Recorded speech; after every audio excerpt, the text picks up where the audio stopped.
আপনি নিশ্চয়ই ব্লকচেন সম্পর্কে শুনেছেন, কিন্তু আপনি কি জানেন এটি অ্যাকচুয়ালি কি এবং কিভাবে ট্রানজ্যাকশনে বিপ্লব ঘটাতে পারে? চলো সহজভাবে বোঝার চেষ্টা করি।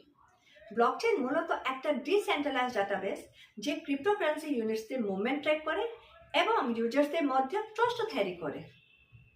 প্রতিটি ব্লকের মধ্যে একটি টাইমস্ট্যাম্প থাকে এবং আগের ব্লকের ক্রিপ্টোগ্রাফিক হ্যাশ থাকে যা ডেটা ইন্টিগ্রিটি নিশ্চিত করে। ব্লকচেন ওর মূল লক্ষ্য হলো কোনো এক ট্রাস্টেড অ্যাডমিনিস্ট্রেটরের উপর নির্ভর না করে ডাবল স্পেন্ডিং প্রতিরোধ করা। বেশিরভাগ ব্লকচেনই ডিস্ট্রিবিউটেড লেজার্স আর পিয়ার টু পিয়ার নোটস দ্বারা ম্যানেজ হয়, যা ক্রিপ্টোকারেন্সি ডিসেন্ট্রালাইজ থাকে আর অন্যদিকে সিকিউর থাকে। এখন যেহেতু আপনি ব্লকচেনের বিপ্লবের শক্তি বুঝতে পেরেছেন, আমাদের কমেন্টে জানান আপনি কি এক্সনেসের ক্রিপ্টোকারেন্সি ট্রেড করেছেন।